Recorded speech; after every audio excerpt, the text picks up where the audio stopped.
Today gonna be another day of some calculus. Still gonna stick with some limits today.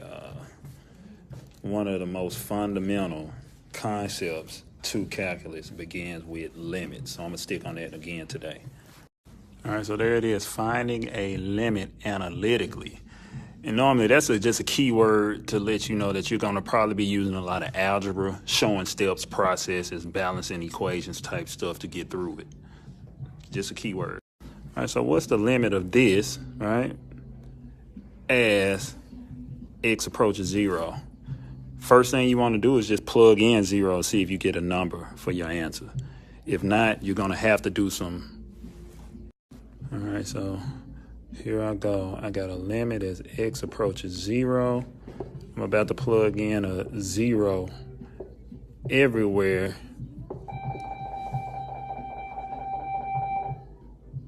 So remember, all I'm doing is replacing this variable with the number. So x becomes a 0 just like this one becomes a 0, all right? That's all I'm doing. Then we can calculate. Always use the order operations too. All right, so you have to excuse my handwriting. 0 squared plus 9 is 9. I still got 0 at the bottom, right? You see that? Square root of 9 is 3, so 3 minus 3. Yeah, so if I have a 3 minus 3 in the numerator and a 0 at the bottom, basically I'm looking at a 0 over 0. Once again, we got that question mark. That question mark is an indicator that we got to do some other stuff, all right?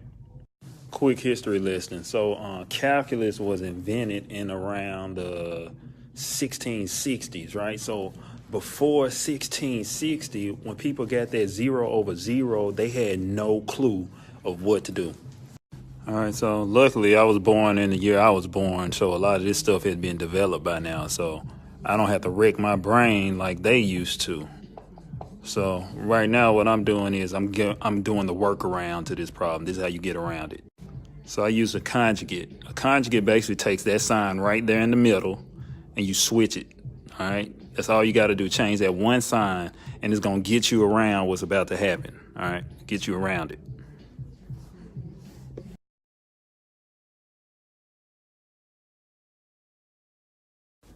All right, so some logic here. The numerator and denominator say the same thing. Its value is 1. And we all know that 1 times anything doesn't change the value of that, all right? It doesn't change the value, but it will change the way it looks. If I multiply these two together with the square roots, and then I multiply those two together with the plus and the minus 3, I should be done with the whole numerator, all right? Everything else is going to stay the same. Nothing else changed. And there it is. I get an x squared plus 9, and then I get a minus 9. And those cancel each other out, and that has a value of 1. All right, so what I'm going to do is come over here and start simplifying everything down now. So I only have a 1 in my numerator, and then this is what's left in my denominator. Now, after I simplify this, I should be able to plug in a 0 again. This time I won't get a 0 over 0. What I end up getting is 1 over square root 9 plus 3. Yep, so there it is. There's my square root 9. Everybody know the square root 9 is 3. So basically now I'm looking at my 3 plus 3 is 1/6. I have a limit of 1/6. All right, so I got a graph going on right here. So I'm about to zoom into like what happened right up in there so that we can kind of have a better idea of what just happened with the problem we just figured out. So when I zoom in real close to what happened here, basically the graph rises and then it fell again. And this little vertical line right here is the 0 on the x-axis. So that's the y value. All right, so I'm going to see what happens when I plug in the 0. So if I plug in 0 to this graph, it should tell me the height, but it can't.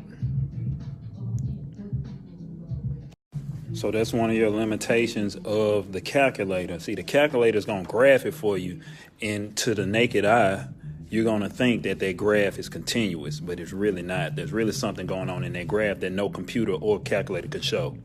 See, when you graph that using a calculator, this is what you see. You see this.